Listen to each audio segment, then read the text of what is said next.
maybe about a year into my journey. That was probably 2013. I ended up in San Diego. Has anyone been to San Diego? Mm-hmm. Yeah. And I held a gathering at it was like a spiritual center. And I was on my way, driving there, and I get this call from a guy, and the guy said to me, "So, is it right? Am I going to the right place? I'm taking from this bus to this bus to this bus." And I just looked at the phone and I thought, what? I never got a call about someone asking me directions by bus. I said, in my mind, I'm thinking, why don't you just type it into your GPS? And he said, I'm not sure how to get there. And I said, well, gosh, all I can do is give you the address, because I myself don't really know very well where it is. I'm following the map on my phone. So he said, okay, well, I hope to see you there. So, and I hung up, and then I got there and set up. There were probably, 10 people or something there, and I started the gathering, and then in walks this guy after the gathering had started. And he walked in with these 2 huge suitcases. Huge, I mean like this big, and he was like rolling them into the room. And I thought, this must be the guy who was searching for the place. And I realized, oh, wait a minute, I understand what happened. And so throughout the gathering, he was so paying attention to like every word I was saying, and he was raising his hands to ask questions or make comments, and just so engaged in it. I love that. I love it when people ask questions or are engaged. So after the gathering, I overheard that he was asking for a ride back home.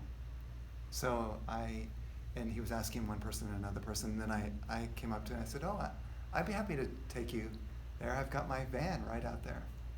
Her name is Persistence, as you all know already.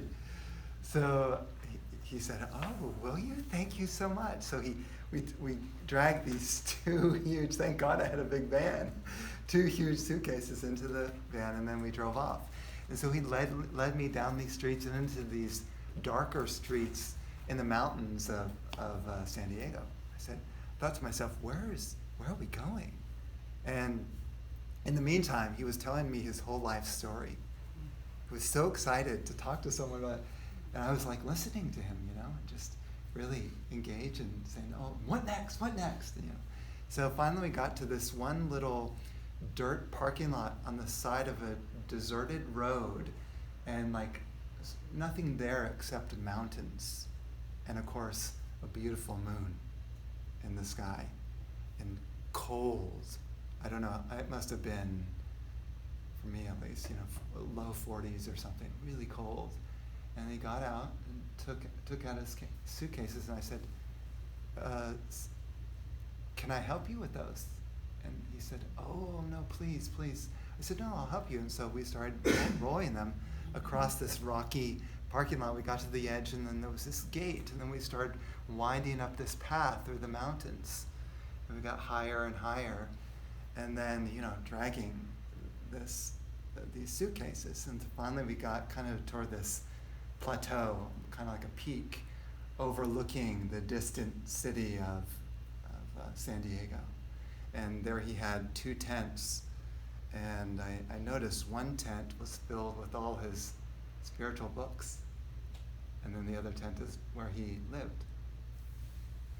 And then I said, and I was shivering by then, just freezing, shivering. And I said, is there anything else I could do for you before I go? And he said, no, thank you. You've been such a great help. And then I kind of, fished through my pocket, and I took out all the donations that I had received from the gathering, and I gave it to him, and I said, you take this, you need this more than I do. And he looked at it in shock, and he just said, oh, are you sure? I I don't know if I should take this. He said, you should take it. It is yours. Thank you for your company. I appreciate you. And then I walked back in the night, back to my van, and then I think that night I was sleeping like in a parking lot at a Walmart or something like that. So that was the story of San Diego.